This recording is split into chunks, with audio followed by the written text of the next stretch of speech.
Welcome to the Unapologetic with Janine McKinnon podcast, your go-to place for approachable conversations around sacred sexuality and conscious relationships. I'm your host, Janine McKinnon, certified trauma-informed sex, love, and relationship coach who's on a mission to support 1 million women and couples to experience deeper connection and more expansive pleasure inside and outside the bedroom. This is the space to go deep, to dive below surface level relationships and mess sex and explore the sacredness that sexuality and conscious relationships have to offer. Because deep connection, spiritual sexuality, full body orgasms, and transmuted sexual energy are available to everyone. And I'm here to serve the collective, to provide the knowledge, wisdom, and tools to access them. Thank you so much for being here. I'm so grateful we're able to connect in this way, and I can't wait to dig into the contents of this episode with you. Without further ado, let's get into it. Hello and welcome to another Tuesday transmission episode inside the Unapologetic with Janine McKinnon podcast. And today, my question for you is, do you feel like it takes you too long to orgasm? Do you sometimes feel like something's off with your body, or that your partner is getting tired, or that it's too much work for you to get there? These are things that I've been hearing over and over again with my clients, as well as some other conversations. And so that is what we are going to be talking about today, all about the female orgasm, different misconceptions, the different components that actually go into an orgasm. And my aim is to both educate and inspire you, because I see so many women feeling like they're broken or that something is wrong with them because it takes them supposedly too long to orgasm or climax, when really that's not the case. And so the more we can have these conversations, I definitely encourage you to share this episode with your friends, because this isn't common knowledge. And again, so many women feel like something's wrong with them just because they don't know what they don't know. So we are going to dig into all of this and hopefully help you feel validated in your experience and your biology and why you work the way you do. And I'll also give you some tools and tips and tricks to support you in your pathway to pleasure and to really be able to set yourself up for success when it comes to having those juicy orgasms. So to start out, I feel like this misconception comes up a lot, and many women feel like it takes them too long to get there because of what we see in TV and movies and unfortunately porn in terms of what sex and orgasms should look like. And to lay out the scene, generally it's going to be there's some sort of passionate and then all of a sudden the two people are together and passionately kissing and grabbing a boob, and then the woman gets pushed up against a wall or on top of a dresser, maybe onto a bed, and penetration, and quickly after orgasming together, and the whole thing is just really a few minutes, and it's passionate and it's quick, and both people have reached orgasm together and had their release and feel so great about it afterwards. And so that is what we see a lot, but that is not how female arousal generally works. That's really not what it looks like to have enjoyable, connected, pleasurable sex, especially as a female with female anatomy that works a certain way. And so in the terms of this podcast and most, if not all, of the conversations I have when I'm speaking about sexuality and gender and different things like that, I do just want to share the perspective of the way I am speaking about it is that when it comes to women and men, there is a bell curve of where we lie in terms of how our body tends to operate, the way we lean into our feminine or masculine energies, and different things like that. So most of us are going to fit into those typical ways that women or men operate. And then, of course, there are the outliers on either side that are going to have some differences, kind of play around with things, might not necessarily fall into those general terms. And so that is kind of the lens that I am sharing this conversation through. Everyone has both masculine and feminine energies within us, and also biologically, if we're a woman, our body is going to generally work a certain way. And so that is how I will be discussing female orgasms and women's arousal. And so when it comes to women's arousal and orgasms, there are many different things to consider. There are hormones, which definitely play a role, but I feel like they get too much credit for being the major playing factor when it comes to arousal and desire, when that's not actually the case. They do play a key role, that they need to be at kind of an average balanced level for our bodies and our hormones to operate in that optimal way for desire. But there's many other things that also play a factor that are equally as important that we need to be considering. Now, stress also plays a really big role. And that's because stress and increased cortisol levels throw our hormones off. They throw our body in general off, our thought processes, our moods, so many different things. And so stress plays a key role. Now, as well, another huge factor is connection and support.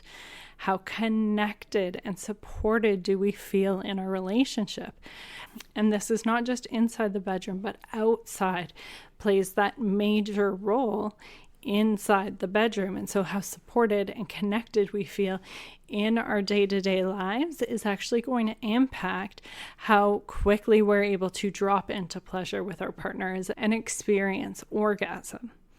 Then on top of that, there is the actual arousal, pathway to pleasure, and our physiology. So we're going to really focus on that connection and support and the actual arousal and physiological side. If you are someone who is unsure about your hormones, I definitely recommend, please go get those checked out by a naturopathic doctor, a hormone specialist, a dietitian, your family doctor, someone like that, to be able to actually test, make sure things are in check. And then you want to make sure you're checking out all of these other factors as well, because as I shared about in my last podcast episode, reclaiming your libido, if your hormones are in check, if your hormones get back in check, then all of a sudden your desire would be there. But there's more to it than that, and that also plays a role in your access to orgasms. Do you desire to feel confident in your body and empowered in your sexuality? The Honeypot Meditation is a potent 12-minute visualization to support you in connecting with your sexuality and rewiring your subconscious with the confident, radiant energy you'd love to embody. Download completely free through the link in the show notes and get ready to immerse yourself in a visceral experience as you connect with your sensual, radiant essence. And so right here, right now, I just really want to bust the myth that anything is wrong with you if you are not achieving orgasm in a matter of minutes or as quickly as your partner may be able to. And that is because research shows that it actually takes women an average of 20 to 30 minutes to become fully aroused and engorged to even invite penetration before the actual intercourse act. And then from there, it can take 15 to 20 minutes to experience an orgasm. So if you are feeling like you're taking too long when it's taking 15, 20, or 30 minutes plus, you are right there with what most women experience. Nothing is wrong with you. You are not broken. There's nothing that needs to be fixed. That is just how our bodies work. It takes us a while to warm. And if you really take a moment to step back and think about this as the biology of humans, going back to basics, thinking about cavemen, we as women need to be a lot more selective when it comes to our sexual partners, because we're the ones that get pregnant, have to carry the pregnancy to term and take care of the baby and feed the baby and all of these different things. So we have like a lot more at stake. And so it makes sense that our bodies have evolved to take a bit of time to warm up. Let's have you work for it a little bit. Is this going to be worth it for me for what I'm risking or what my responsibilities with this can end up being? Where on the flip side, men have been biologically wired to procreate as much as possible while also avoid like looming danger of a bear or a cougar, who knows what, coming and attacking you while you're in that vulnerable position of having sex. And so with that in mind, like it kind of makes sense that women and men are wired the way that we are. And it just has this understanding of this, okay, this is how we work. Now, how can we speak each other's languages and have this really work to our advantage in our current lifestyle? And so there are a lot of things that we can do to really prime us for those great sexual experiences and to achieve orgasm. And so one thing I want everyone to keep in mind, that foreplay starts with coffee in the morning. Foreplay and our feelings of connection and support starts the moment we're done having sex.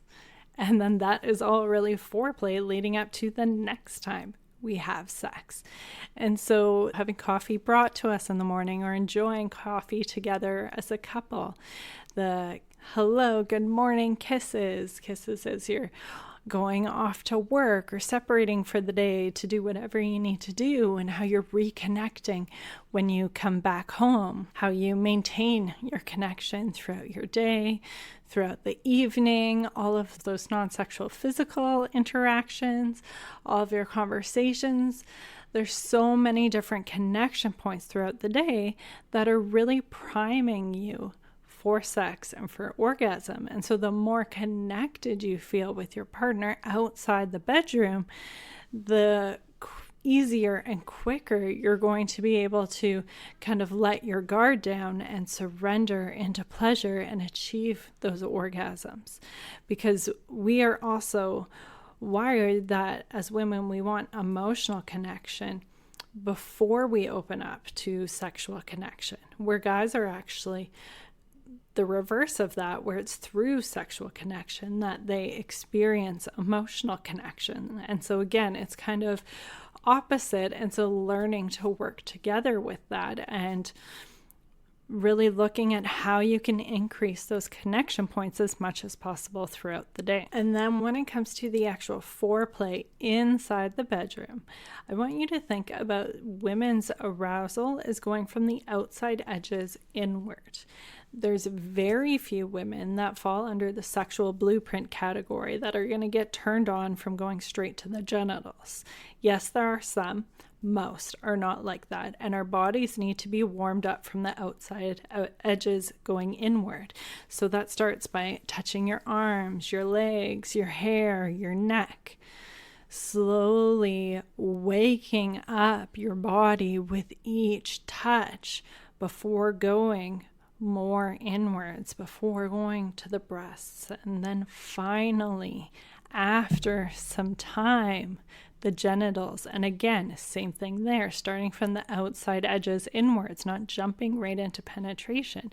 Your body will open up for penetration. If she is not lubricated and juicy and craving penetration, she is not ready. And so you need to give yourself, your body, your yoni time to warm up, because every time you are overriding this and jumping to penetration, you're disconnecting yourself from your yoni, from your body, from your pleasure, from your orgasm. And it just takes longer and longer to get there. When if you're able to really drag out this foreplay, and there's so many different ways you can play with this with your partner and really warm yourself up. then those sexual experiences are going to have that much more wow factor, not only for you, but for your partner as well, because they get off when we get off. And when you're fully engorged, it feels better for them too. And I'd also just like to add that pressure does not equal pleasure. That's something that I see really standing in the way, being that roadblock with women who feel like it takes them too long to orgasm, that they're putting so much pressure that they need to orgasm, that it's taking too long, and that they need to hit this end goal, and then their partner won't be too tired, or something's wrong with them and they just need to get there, and this, that, and the other thing. And all of this pressure is directly getting in the way of you feeling the pleasure and reaching orgasm. And so really focusing on the journey rather than the destination, and just being tuned into all of your sensations is going to get you there so much quicker than being caught up in your head, putting pressure on the situation, feeling like you need to orgasm, and it getting further and further away the more pressure you put on it. So let's stop that, take that orgasm off the table, and just drop in to your sensation. And then there are other things that are going to play a role in terms of your pathway to pleasure in achieving orgasms faster, or maybe even dragging it out a little bit longer and going through those waves of pleasure. And these are all things that I cover inside my group program, Ignite, that's coming up. I will leave a link in the description of how you can get on the wait list for that. I'm really excited, and we're going to have a whole week really diving into our pleasure toolkit and how we can best set ourselves up for success when it comes to pleasure and orgasms. And I incorporate this in my coaching as well. But a few things to think about are erotic blueprints. They play a huge role. I feel like I talk about them quite often because they are so helpful. And if you're not familiar, it's like love languages, but for the sexy side of things. And so when you know what your erotic blueprints are for yourself and your partner, again, you're able to speak each other's languages and set each other up for success that much more. Now, there are also brakes and accelerators, which Emily Nagoski talks about in her book, Come As You Are, which I incorporate very much in my work. And so it's thinking about, okay, what are your brakes? What puts pressure on yourself or turns you off? Let's look at those. How can we minimize our brakes? And then what are our accelerators? What just really puts the gas on for our pleasure and just rearing us up, ready to go and experiencing orgasms? Okay, let's look at what those are. How can we incorporate even more of those? And so when we're able to both ease off the brake and push on the gas, that's how we're really able to just kind of go down that super highway of pleasure and orgasms. And if you're just curious about how you can set yourself up for success with this, I do offer complimentary consultations or one-off coaching sessions where we can really dive into your personal experiences and how to best set yourself up for success, because everyone is uniquely different. Do you desire more in your relationship and sexuality? Whether you're excited to explore or feel held back by your challenges, I'm here to support you where you need it. I invite you to book a complimentary connection call through the link in the show notes. During our time together, you'll share your desires, and I'll provide you with just the right resources to support you wherever you are in your journey. Again, that is a complimentary connection call through the link in the show notes to spark a shift in your sexuality and relationships. And when you're able to take a deep dive into all of those different components, it really sets yourself up again for success in being able to achieve those orgasms. And I don't even want to say quicker, because quicker isn't really the goal. It's just having fun in your experiences, and yes, getting there when you do, and even being able to play around with the different variety of them that's available, because it's not just the poof, fun, gone orgasm. There's ways to hold that energy within your body, nourishing you from the inside out. There's ways to really go through valleys and peaks of orgasms, dragging it out and to just experience it longer and longer and longer. And when you understand your pathways to pleasure, when you are very connected with your partner, you're able to kind of have this fun exploratory phase together in playing around with these different things. And before we bring a close to this episode, I do just want to touch on one other question in regards to this that comes up quite frequently. And that is, why is it faster to come when I'm solo versus with a partner? And so there's two kind of main components to this in that comparison of being with yourself compared to with a partner. And so one, love, safety, and belonging. We need to feel anchored in that, to feel safe, to surrender, to let go, to pleasure and orgasm. And so if we don't have that foundation with our partners, and perhaps mentally we absolutely feel that way with our partners, but on a somatic nervous system, subconscious side, we don't, that gets in the way. And how I see this show up is either with different traumas in the past, whether it's more big T, sexual assault trauma, or more little t trauma in just these different situations that have happened and the way we have felt judged or unsafe in sexual experiences. And so our nervous system remembers that. And so even if we feel safe with a partner, there's part of us holding back. Our nervous system has that fight or flight or freeze or fawn mode kicking on, which is getting in the way of our orgasm. And so that's why I incorporate inside Ignite with the group program that is coming up. I'd love for you to join on the wait list. The beginning part of that program is dealing with the shadow side of things, with our inner child, with different mother and father wounds, to be able to update our nervous system, to really anchor ourselves in that love, safety, and belonging. And so it's easier to feel that when we're on our own. It's a different thing with our partner. So that's one way that shows up in being able to achieve orgasm on your own and taking longer with your partner. Now, the other thing that I wanted to bring up with this is that if you are, say, masturbating in a particular way and using your vibrator just to have that quick release, there's nothing necessarily wrong with that. If that is your go-to over and over and over again, you are programming your body to orgasm that way. And so if you want to be able to taste the full buffet that is available to you, you need to train your body to open up to the full buffet that is available for you.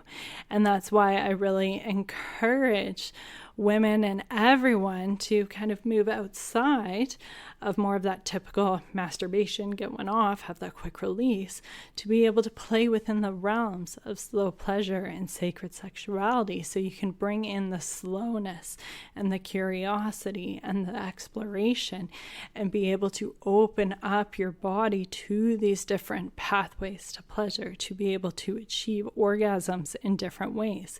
Because if you've kind of carved out this highway in your body, if you're going to achieve orgasm through the bullet in this amount of time, and then you're going to have partnered sex with a partner and it looks completely different than that solo session, of course you're not going to orgasm right away. Like, that's not how you've trained your body to do it. And so again, just validation, that makes sense that that's happening. And also it takes practice and training to rewire your body, to train it to experience pleasure and achieve orgasms in all of those different ways. And so that's some of the things that we tap into within the Unapologetic Practices collection, as well as in the upcoming group program Ignite. So I definitely encourage you to get on the wait list, check out the show notes for links for all of those different things. And if you're wanting to just kind of play with this on your own a little bit, just look at ways you can incorporate more slowness and pleasure outside of your normal go-tos. And so that can be just taking a few extra minutes to really warm yourself up from the outside edges inwards in those solo sessions, as well as those partnered experiences. Looking at how you can bring this curiosity and play to really take your time to warm up and tap into the senses, because that's really what sensuality is tapping into all of your senses and being able to savor them and have pleasure in them. And so you're exercising that muscle whenever you're doing that in your day-to-day life as well, whether it's soaking in the beauty of nature, that delicious dark chocolate, losing yourself in your favorite song. Those are all ways you can really tap into your sensuality and work that muscle to be able to tap into that pleasure in different ways.